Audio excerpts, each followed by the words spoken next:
আমার মসজিদ মা মদিনা মা জগৎ বাড়ি এক জায়গায়। তো প্রিন্স মাহমুদ এবং রিয়াদের মনোমুগ্ধ সৃষ্টি একটি গান রাজকুমার সিনেমা থেকে মা, যে গানটা আজকে ছাড়া হয়েছিল।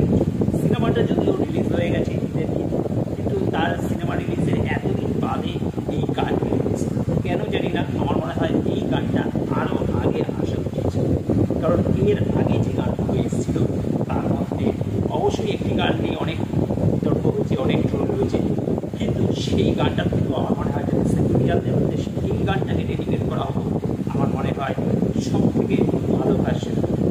এমন সুন্দর লিরিক্স আর এত সুন্দরভাবে গানটাকে গাওয়া হয়েছে যে সত্যি যে কোনো মানুষের মধ্যে একটা যে মায়ের যে জায়গাটা, সেই জায়গাটা এত সুন্দর করে ফুটিয়ে তোলা, তো সেটা যে কোনো মানুষের একটা ইমোশন জড়িয়ে থাকে অবশ্যই।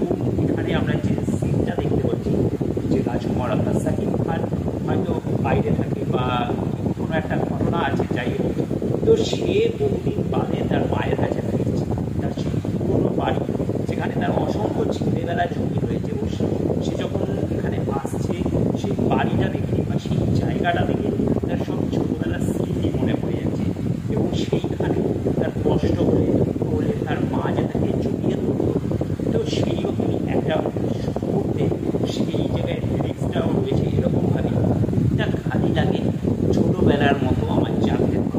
এই যে লাইনটা, এই লাইনটার মাধ্যমে কতটা সেটা সত্যি মানে তুলে পৌঁছানোর মতো। তো অসাধারণ একটা কম্পোজিশন, আমি বলবো এই গানটা আরও আগে আনা উচিত সিনেমায়।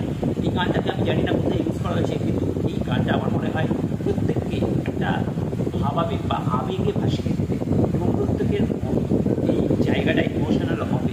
তো এত সুন্দর ইমোশনাল একটা গান, খুব ইমোশনালভাবে জিনিসটা প্রেজেন্ট করা হয়েছে। এবং এখানে সাকিব খানের দিকে আমরা যে লুকটা দেখতে পাচ্ছি, বেশ সুন্দর, বেশ ম্যাচিওর্ড একটা লুক লাগছে। তার যে এক্সপ্রেশনটা, বড় বড় সেই হেয়ার স্টাইল, তার জামাটা খুব লাগছে, জিন্স শার্ট, তাকে বেশ লাগছে। এবং সে যখন ওখানে আসছে ওই দেখে তার মধ্যে যে একটা মানে হাসি উঠে আসছে, বেদনার মধ্যে, এই জায়গাটা সত্যি অসাধারণ লাগছে। তো সত্যি গানটা কিন্তু বেশ সুন্দর, এবং পিকচারাইজেশনটাকে যেভাবে ফুটিয়ে তোলা হয়েছে অসাধারণ লাগছে। এবং যে যিনি এই মায়ের ক্যারেক্টারটি করছেন, আরও যে ছোটোবেলায় যে তার একটা এখন সে বৃদ্ধ হয়ে গেছে, তার একটা সিন জাস্ট গানের শেষে গিয়ে দেখানো হয়। তো যাই হোক, হয়তো সম্পূর্ণ গানটি ইউটিউবে ছাড়া হয়নি, সেটা হয়তো লোকে সিনেমা হলেই দেখতে পাবে, কিন্তু এখানে যেটুকু অংশ ছাড়া হয়েছে, খুবই ছোটো অংশটুকু ছাড়া হয়েছে, জাস্ট 2 মিনিট কত সেকেন্ড, ওই 2.5 মিনিটের মতো গানটাকে পাবলিশ করা হয়েছে। যেটুকু সেটুকু মানুষের মনের মধ্যে একটা জায়গা করে নেবে, এটুকু বলতে পারে। এবং তার ভিউজ সেটাই বলছে, জাস্ট কয়েক ঘন্টা হয়েছে গানটা রিলিজ হয়েছে, তার মধ্যে ইতিমধ্যে 1-1.5 লাখ ভিউজ হয়ে গেছে।